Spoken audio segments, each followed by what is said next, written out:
जय मसीह की। परमेश्वर आप सबको आशीष दे। यीशु को जानो और जीवन को जानो, भाग 7। और आज का मुख्य विषय है परमेश्वर ने क्यों चाहा कि मनुष्य अन्य जीवों से भिन्न हो।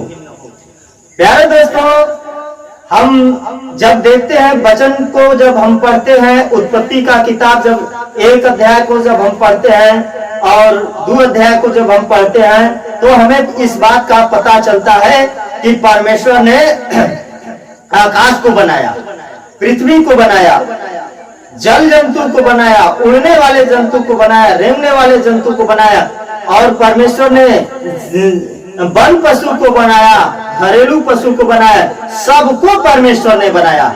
और बनाया का मतलब परमेश्वर ने कहा और वह हो गया। इतना बड़ा सूर्य को बनाया, परमेश्वर ने कहा और हो गया।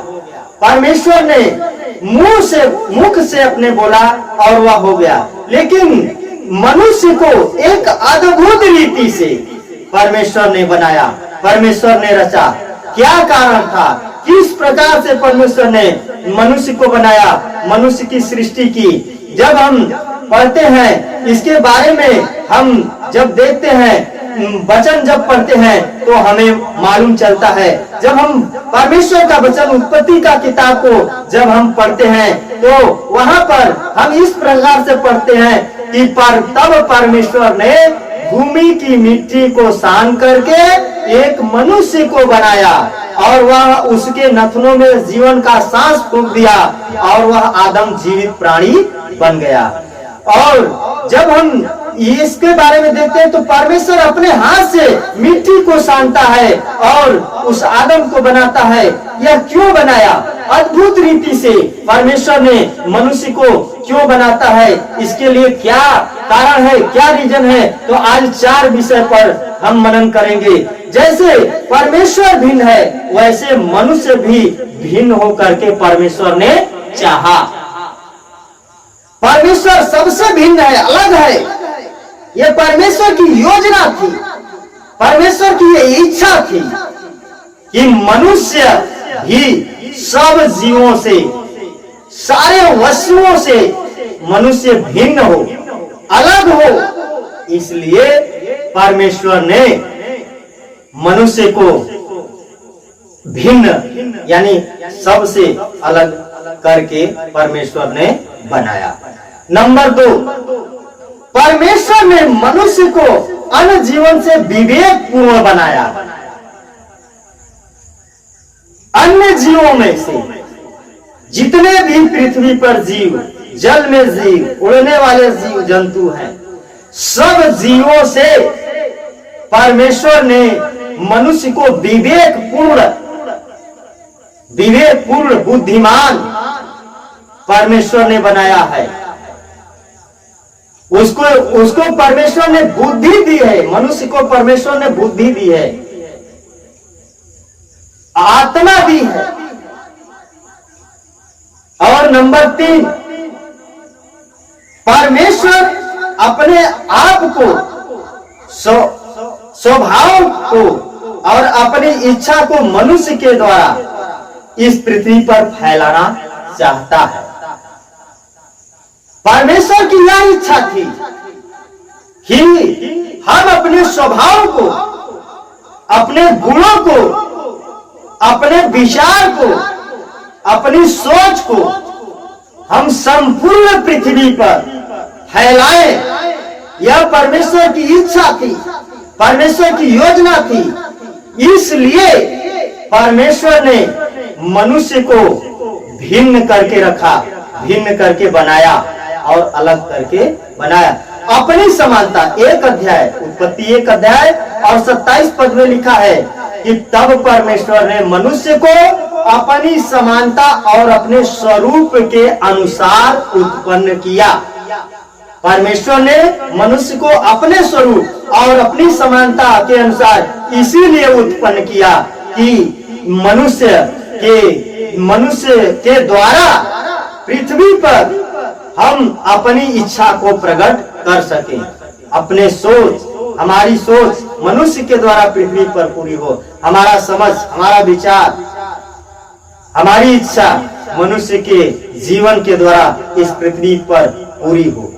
नंबर 4, जिसे परमेश्वर ने अपने हाथों से बनाया उससे हमेशा संपर्क रखना चाहता था परमेश्वर की यह इच्छा थी, यह इच्छा है, अभी भी परमेश्वर की यह इच्छा है कि जिसे परमेश्वर ने अपने हाथों से रचा है और अपने हाथों से बनाया है, वो से उस व्यक्ति से, मनुष्य से परमेश्वर हमेशा संपर्क रखना चाहता है। परमेश्वर हमेशा परमेश्वर उससे बातचीत करना चाहता है। यह परमेश्वर की इच्छा है।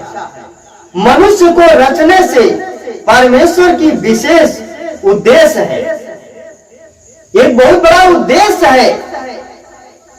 मनुष्य को रचने से, मनुष्य को बनाने से एक परमेश्वर की बहुत बड़ा उद्देश्य है, परमेश्वर की बहुत बड़ी योजना है मनुष्य के जीवन से।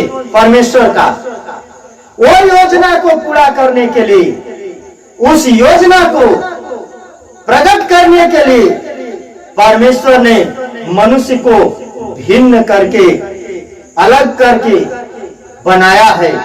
सब जीवों से भिन्न परमेश्वर ने मनुष्य को बनाया है। परमेश्वर अपने मन की बातों को मनुष्यों में प्रकट करने के लिए मनुष्यों को भिन्न करके रचा। अपने सारी बातों को,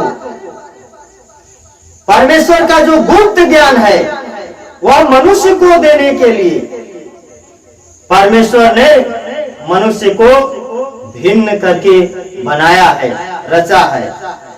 इसलिए यीशु मसीह अपने चेलों को प्रार्थना करना सिखाते हैं। यीशु मसीह जब इस पृथ्वी पर आए हैं तो जो यीशु मसीह के चेले हैं उनको प्रभु यीशु मसीह ने प्रार्थना करना सिखाया है। जब हम पढ़ते हैं मत्ती 6 अध्याय और उसका 10 पद में, तो वहां पर इस प्रकार से प्रभु यीशु मसीह प्रार्थना करना सिखाते हैं। हे हमारे पिता जो आप स्वर्ग में हैं, आपका नाम पवित्र माना जाए। आपकी इच्छा जैसे स्वर्ग में पूरी होती है वैसे ही इस पृथ्वी पर भी पूरी हो। इसलिए यीशु मसीह ये प्रार्थना करना अपने चेलों को सिखाते हैं कि पिता परमेश्वर जैसी इच्छा आपकी स्वर्ग में पूरी होती है वैसे ही इस पृथ्वी पर पूरी हो। परमेश्वर यह चाहता था कि हम अपनी इच्छा को हमेशा इस पृथ्वी पर पूरा कर सकें। यह परमेश्वर की योजना है। इसलिए मनुष्य की इच्छा यह हो कि वह अपने सृष्टि की कर्ता परमेश्वर को हमेशा हमेशा प्रसन्न करें, खुश करें। कैसे हम सृष्टिकर्ता परमेश्वर को खुश करेंगे, प्रसन्न करेंगे? परमेश्वर सृष्टिकर्ता होने के नाते वह सृष्टि की हर अवस्था को जानता है, हर अवस्था को जानता है। आज पूरी दुनिया में कोरोना वायरस फैला हुआ है, इसके बारे में भी परमेश्वर जानता है। एक जो है कि टिड्डा आ गए हैं जो कि वो किसानों के फसल को खा जा रहे हैं, उनको भी परमेश्वर जानता है। हम अच्छा काम करते हैं उसको भी परमेश्वर जानता है, बुरा काम करते हैं उसको भी परमेश्वर जानता है। इसलिए मनुष्य के हर समस्या को दूर करने के लिए वह सर्वशक्तिमान परमेश्वर है, सर्वशक्तिमान, सर्वव्यापी, सर्वसामर्थी परमेश्वर है। शैतान की सबसे बड़ी इच्छा यह है कि वह पर सृष्टिकर्ता परमेश्वर की सृष्टि को नाश करे। यह शैतान की योजना है कि परमेश्वर की सृष्टि को नाश करे। उसे समझने के लिए हमेशा हमें जागृत रहना है, हमें तैयार रहना है। सो परमेश्वर इस वचन पर आशीष दे। जय मसीह की आमीन।